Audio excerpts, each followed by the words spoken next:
Sziasztok! Én Bakó Péter vagyok. A mai napon a Palotvárosi horgásztalon fogunk horgászni. Erről a tóról tudni kell, hogy egy rendkívül intenzíven telepített, de ugyanakkor még március van, ezért nagyon hideg víz. Kettőféle peletet hoztam magammal, ma csak és kizárólag pelettel fogunk horgászni, nem lesz etetőanyagunk. Az első, amivel etetni fogok, ez a EA pellet keverék Allround, ezzel csak és kizárólag etetni fogok. A másikkal, Széria Walter pelletboxszal, egészen pontosan az epressel megújult formában fogunk ráhorgászni. És hát sokan kérdezik tőlem, hogy hogyan szoktam bekeverni ezeket a pelleteket, és most ezt szeretném nektek megmutatni.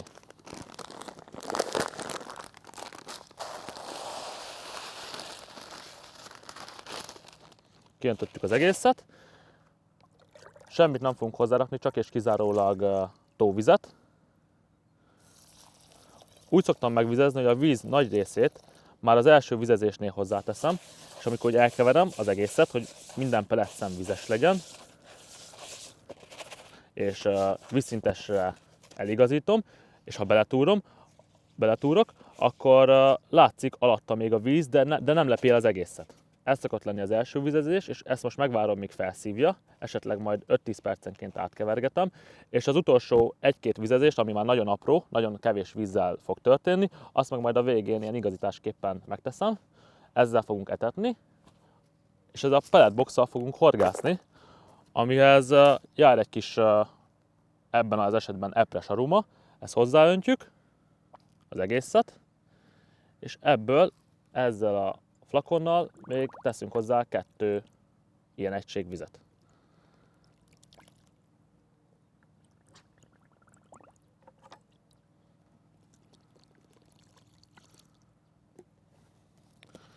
Rárakom a tetőt, jól összerázom,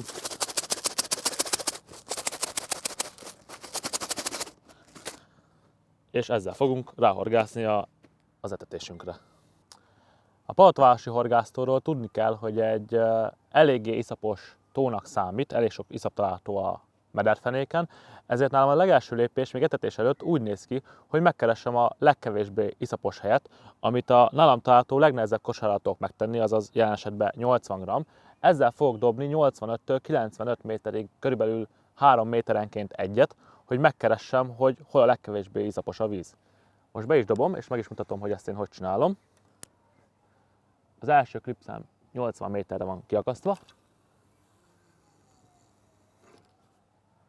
Bedobom, hagyom leengedni, leérni, és most várok véletlenül egy ilyen 20-30 másodpercet, amíg szépen beül az iszapba, ha van. És nagyon finoman, miután letelt ez az idő, elkezdem úgymond kivontatni az iszapból, és meg fogom látni azt, hogy mikor pattant ki az iszapból a kosaram.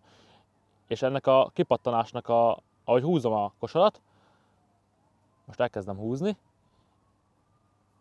úgy tudom megállapítani, hogy mekkora erővel húzom, mikor kipattant a kosára az iszapból. Most pattant ki. Itt azért elég sok iszap található, ezért most bedobom a következő távra, egy 3 méterrel mögé.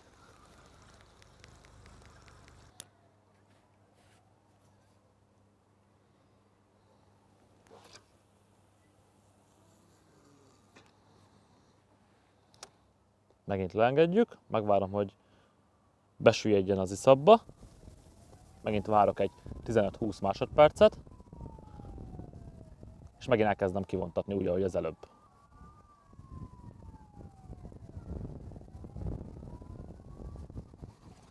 Itt már lényegesen kevesebb iszap volt, mint az előző távolságon, de én még reménykedem, és mögé dobom még 2-3 méterrel. Hát, ott még kevesebb iszap van, és ha megtalálom azt a réteget, ahol a legkisebb ez a iszapréteg, oda fogok etetni, és oda fogok ráhorgászni. Az iszapkeresős bottal, a 80 g-os kosárral 90 méteren találtam meg azt a kellő mederfenéket, ahol a legkevesebb iszap van, ezért most az etetőbotomokat ki fogom mérni 90 méterre, ugyanúgy, mint a ráhorgászós botjaimat, és azután megkezdem az alapozó etetést.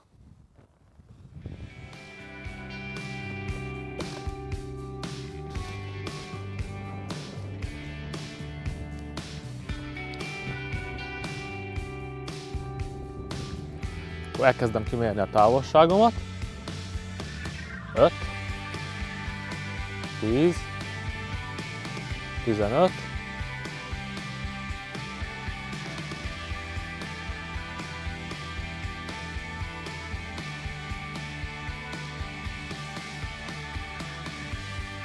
'Beagasztom a klipszomat, és kezdődik az alapozatodás.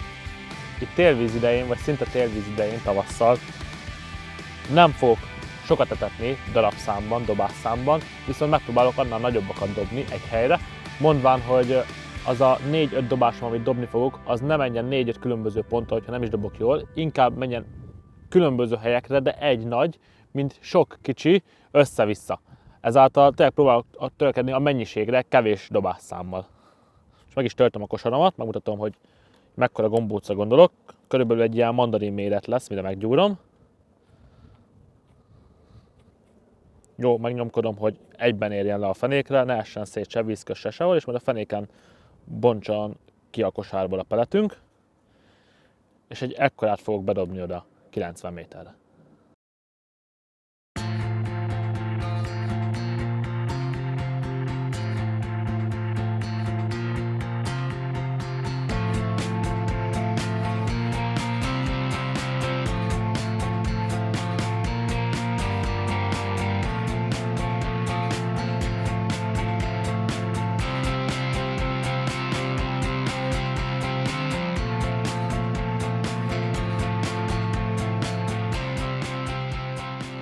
A mai napon nagyobb méretű csalikkal szeretnék horgászni, egészen pontosan ez egy 9 mm-es kókuszmentás csali.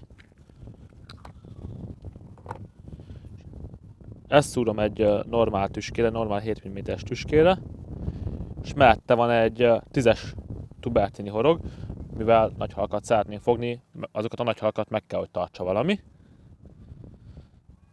Megtöltjük a kosarat, és be is dobjuk az etetésre.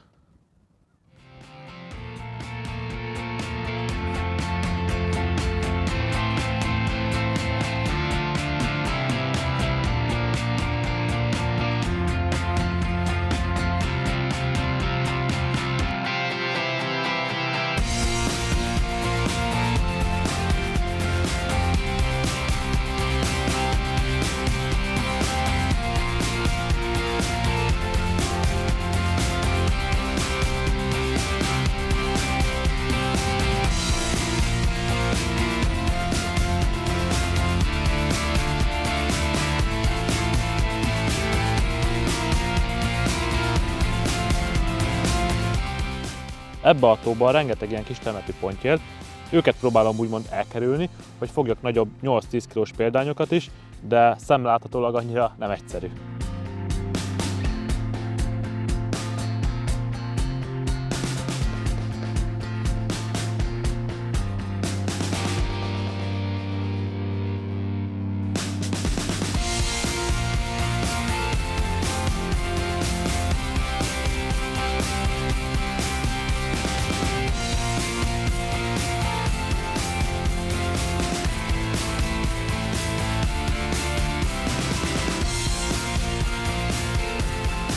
Megérkezett az első nagyobb halacska.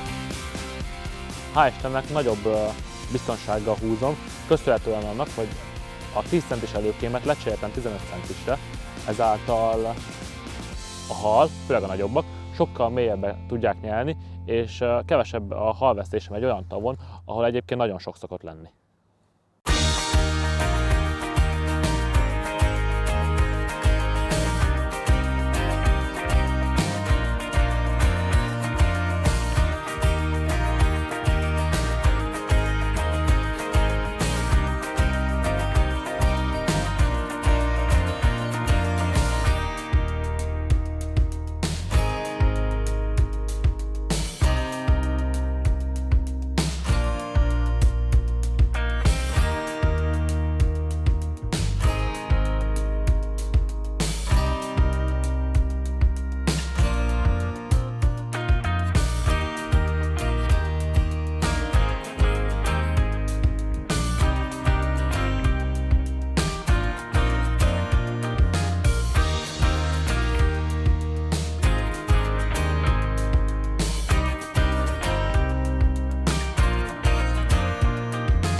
ő is egy kisebb termetű példány volt. Én a horgászataim során szinte mindig stopperre horgászom, hogy tudjam, mi a várható kapásidő. Ebben az esetben most ezt 2 percnél húzta, hogyha jól láttam, de vannak olyan tavak, ahol ez 10-15. Ezen a tavon, hogy a kapásidő az ennyire rövid, ez több dolognak is köszönhető, legfőképpen annak, hogy intenzíven van telepítve. A másik pedig, hogy próbálok kis súlyú kosárral horgászni, aminek 2 funkciója is van. Egyik az az, hogy ne süllyedjen bele az iszapba, a másik pedig, hogy kicsit csobbanjon, ezáltal ne annyira jegyenek meg az etetéssel lévő halaink, és gyors kapást tudjunk előidézni.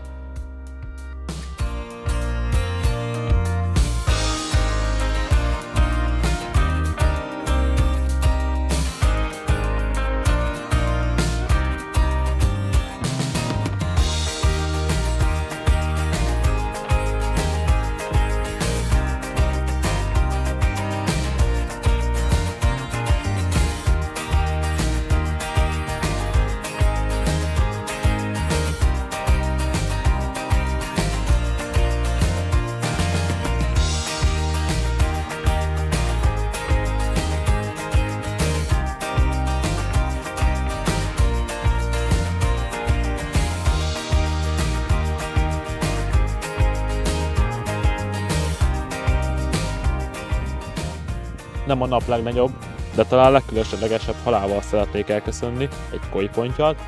Köszönöm, hogy velem tartottatok, találkozunk legközelebb.